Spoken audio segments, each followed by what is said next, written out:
Conspiracy, ষড়যন্ত্র, মিথ্যাচার এবং প্রতারণায় পূর্ণ কপিল সিব্বলের 102 পেজে সরকার একদিকে একবার বলছে অধিকার নয়, আরেকবার বলছে ডিউ নেই, কোনো ডিউ নেই, তারা সব দিয়ে দিয়েছে নাকি। এখন বলছে যে ওই 12টা রাজ্য দিচ্ছে না, 1-2% শর্টেজ আছে, তাই আমাদের দিতে বললে আমরা দিয়ে দিলে ওরা ক্ষতিগ্রস্ত হবে। মানে কি অদ্ভুত সমস্ত মিথ্যাচার। অ্যান্ড পেনশনস বাবদ 65,262 কোটি টাকা বরাদ্দ রেখেছিল। টাকাটা এইদিকে দিচ্ছেন, ওদিকে দিচ্ছেন, একটাও ডেভেলপমেন্টের কাজ করছে না। ক্লাবকে দিচ্ছে, মেলাকে দিচ্ছে, খেলাকে দিচ্ছে। সে একটি মাত্র সরকার যারা পাবলিক অ্যাকাউন্টস কমিউনিটিতে নিজের লোক বসিয়েছে ঘুরপথে, যাতে ওই ভাড়ারের চাবিটা নিজেদের কাছে থাকে, যত পারবে রাজকোষ থেকে চুরি করো। এ রাজ্য এমন একটি রাজ্য যে রাজ্যে সাধারণ মানুষের জীবন জীবিকা, মৌলিক অধিকার কোনোটাই সুরক্ষিত থাকে না। এই ছল চাতুরি সাম্রাজ্য মমতা ব্যানার্জি সর্বত্র বিরাজিত করেছে। রাজ্য বেহায়া প্রতারক একটি সরকারের আরেকটা জারি জুরি কপিল সিব্বলের মাধ্যমে কালকে তারা দিলেন। 12টা রাজ্যের কথা বলছে যে তারা কেন্দ্রীয় হারে দিয়ে দেয় না। কি অদ্ভুত। সেই রাজ্যের তালিকায় ছত্তিশগড় 53%। আগে বলে রাখি, কেন্দ্র দেয় 55% হার এই মুহূর্তে, আর আমাদের সরকার 18%, সবচেয়ে কম। এই সরকার 2016-তে যে পে কমিশনটা দিয়েছিল, এখন যে মামলাটা চলছে সেটা 2009-এর রোপা, যেটা তৎকালীন আমাদের অর্থমন্ত্রী বিগত বাম সরকারের সময় তারা এই রোপাতে স্পষ্টভাবে ফিফথ পে কমিশনের অনুযায়ী কনস্টিটিউশনাল কমিটমেন্ট করে রেখেছিল যে ডিএটা তাদের ম্যান্ডেট। এই সরকার হলফনামায় খুব সুন্দর একটা কথা বলেছে যে 28টা রাজ্য সবাইকে ডিএর সাথে যুক্ত করা হোক, যেটা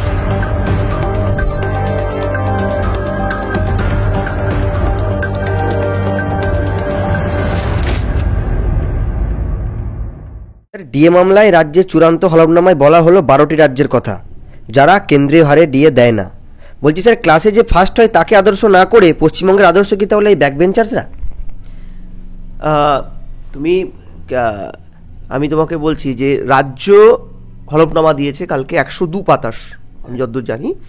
তো সবটা না দেখা গেলেও কিছু জায়গা আমি দেখছিলাম যে নির্লজ্জ বেহায়া প্রতারক একটি সরকারের আরেকটা জারি জুরি কপিল সিব্বলের মাধ্যমে কালকে তারা দিলেন।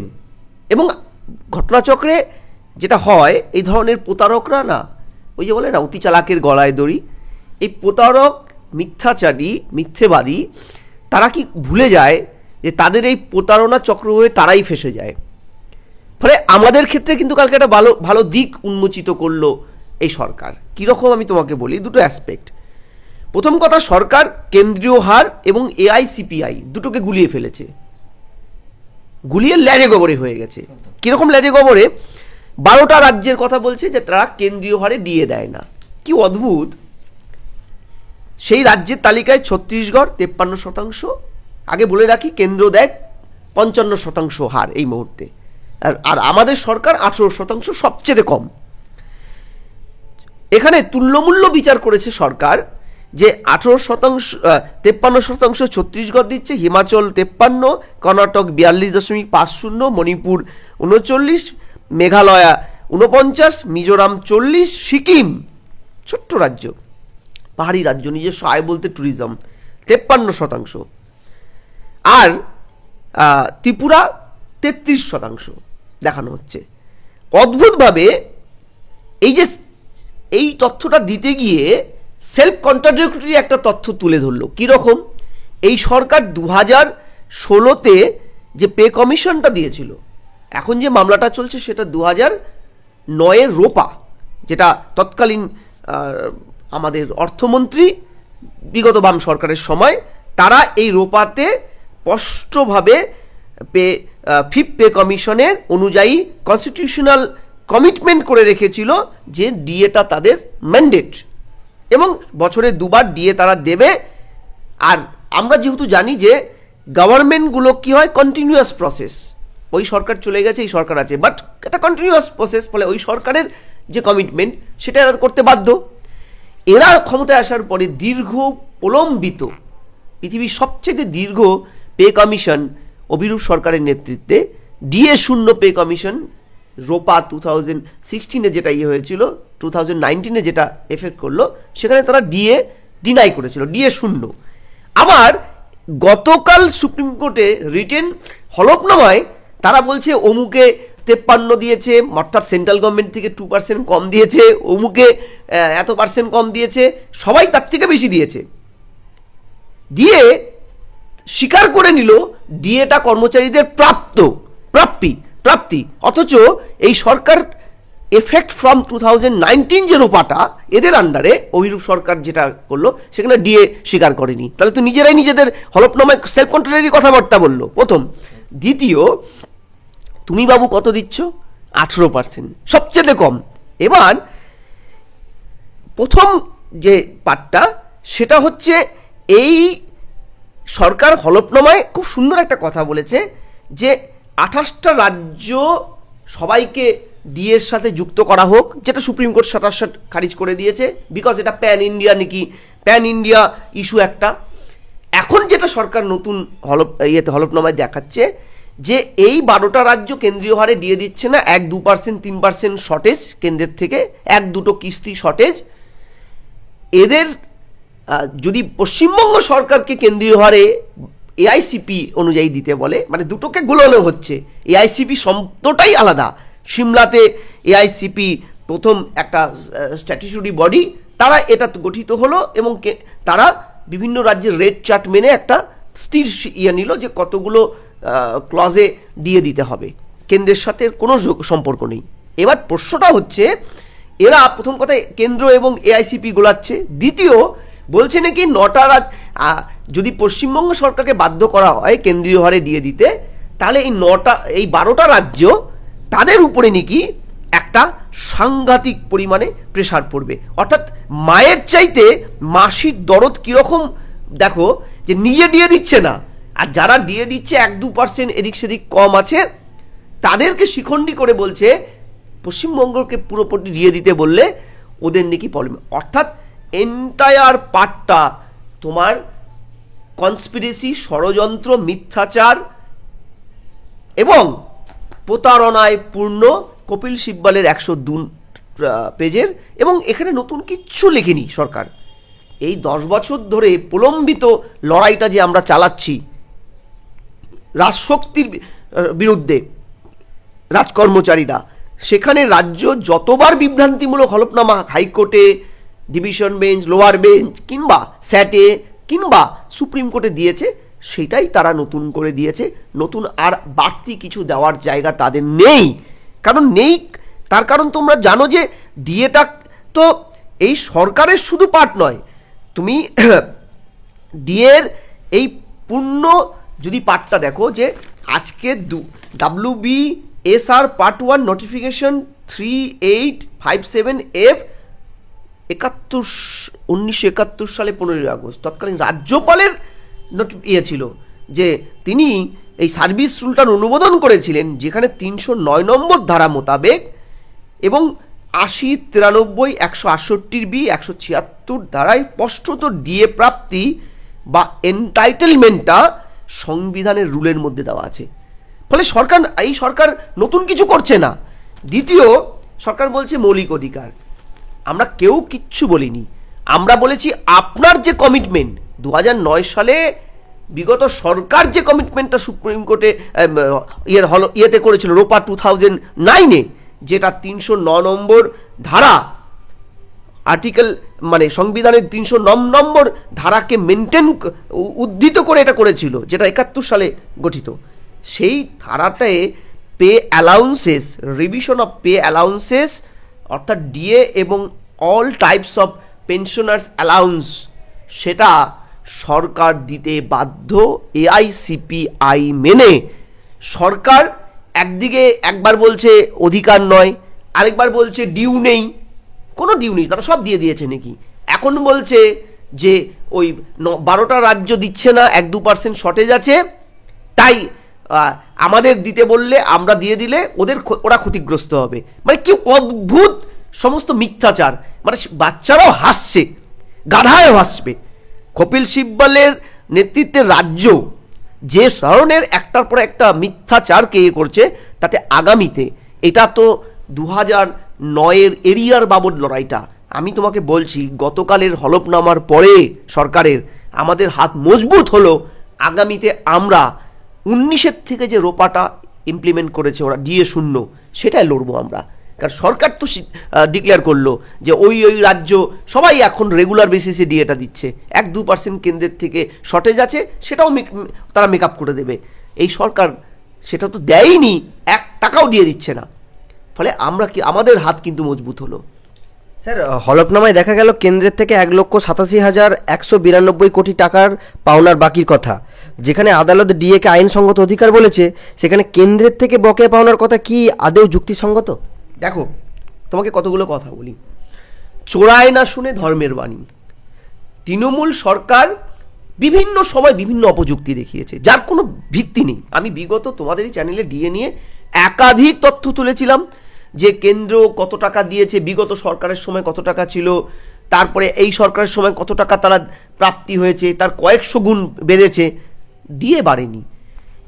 এই সরকারের আমি ছোট তথ্য দিই, 2011-12 থেকে 2021-22 এই অর্থবর্ষটায় ডিএ বাবদ, ডিএ অ্যান্ড পেনশনস বাবদ 65,262 কোটি টাকা বরাদ্দ রেখেছিল এই সরকার, যা খরচাই করেনি, তহবিলে পড়ে আছে। আর কেন্দ্রের অর্থ কমিশন যে 9,000 কোটি টাকা দিয়েছিল, সেটাও রাজ্য খরচা করেনি। তাহলে টোটাল হলো কত? 9,000 আর 65,000, 74,262 কোটি টাকা এই সরকার ডিএ এবং পেনশন বাবদ রেখে দিয়েছে, যেটা তাদের যে মানে 4টে ইনস্টলমেন্টে দেওয়া প্রদেয় টাকা, তারা বলছে না আমাদের কাছে টাকা নেই, তার 82% মিটিয়ে দেওয়া যায়, প্রথম। দ্বিতীয় কথা, 10 লক্ষ কর্মচারীর হিসাব দেখায় সরকার কেন্দ্রের থেকে তার ট্যাক্সের বাবদ যে পাটটা আনে কর্মচারীদের বেতন বাবদ, অথচ এ রাজ্যে তো 10 লক্ষ কর্মচারী নেই রে ভাই। 11 সালে 10 লক্ষ থাকলে কি আজকেও 10 লক্ষ থাকবে? বহু রিটায়ার হচ্ছে, নতুন রিক্রুটমেন্ট নেই, যা হচ্ছে রিক্রুটমেন্ট ডবল চাকরি চলে যাচ্ছে। ফলে এই সরকার ওই জায়গাও প্রতারণা করছে। তৃতীয় তোমাকে বলছি, 2011 সালে সরকার ক্ষমতা আসে মেতে, জুন মাস থেকে 2024 জুলাই পর্যন্ত রাজ্য সরকার তার কর্মচারী এবং পেনশনারদের ডিএ ও ডিয়ারনেস অ্যালাউন্স না দিয়ে 2,19,107.25 কোটি টাকা সাশ্রয় করে রেখেছে। টাকাটা কোথায়? বাস্তবে এগুলো কেন করছে? এই টাকাগুলো এধার কামাল ওধার, ওধার কামাল এধার। হাইকোর্ট, সুপ্রিম কোর্ট তো বলেছে, আপনারা তো মহাজন, জনগণের ট্যাক্সের টাকায় প্রদেয় যে বেতন রাজকর্মচারীদের, যে কর্মচারীরা আপনার সরকারের সমস্ত সাফল্যের এক এবং অন্যতম অংশীদার, বাহক আপনার সাফল্যের, তাদেরকে প্রতারণা করে তাদের টাকা চুরি করে আটকে রেখে মহাজনী কারবার শুরু করেছেন। সে টাকাটা এইদিকে দিচ্ছেন, ওদিকে দিচ্ছেন, একটাও ডেভেলপমেন্টের কাজ করছে না। ক্লাবকে দিচ্ছে, মেলাকে দিচ্ছে, খেলাকে দিচ্ছে।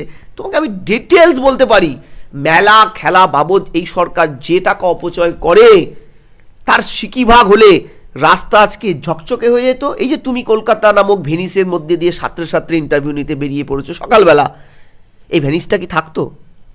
মমতা ব্যানার্জি তো লন্ডন করবে বলেছিল কলকাতাকে, আজকে তো ভেনিস হয়ে গেছে।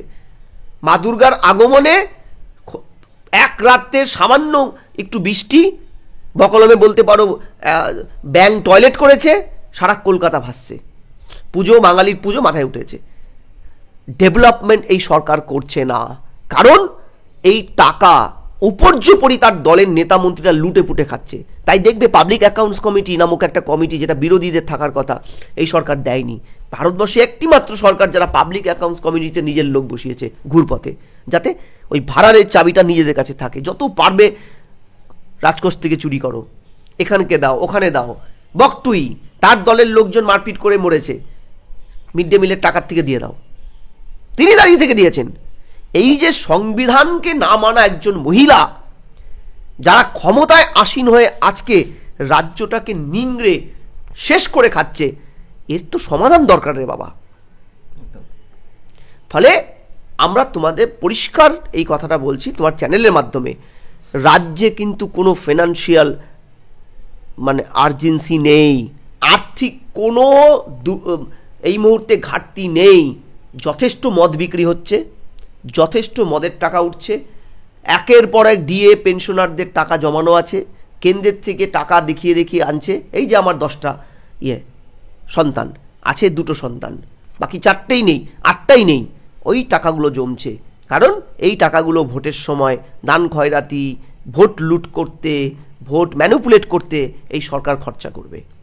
স্যার, রাজ্য বলছে ডিএ সরকারি কর্মচারীদের অধিকার হতে পারে, কিন্তু মৌলিক অধিকার নয়, তাই কেন্দ্রীয় হারে ডিএ দিতে বাধ্য নয় রাজ্য। কি বলবেন?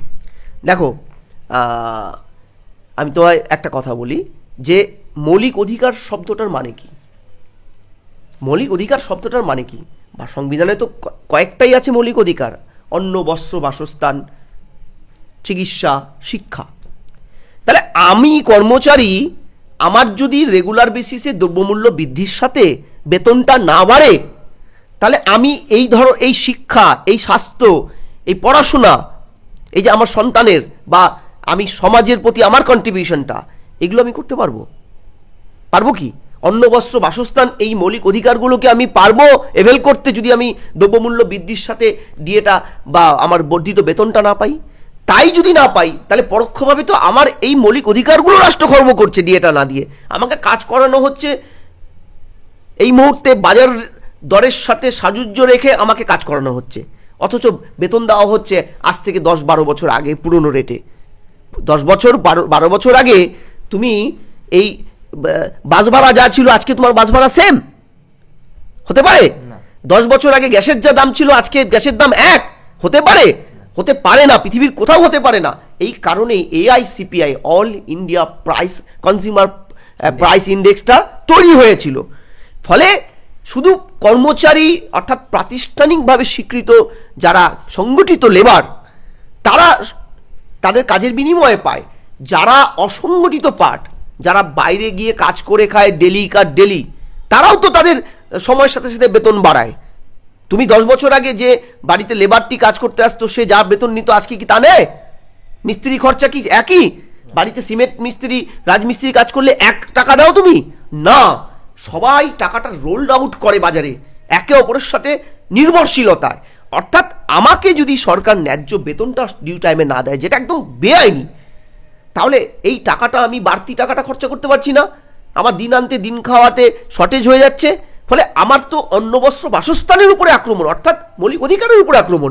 এই কারণে তো মাননীয় হাইকোর্ট বলেছিল DA is a legally enforceable right.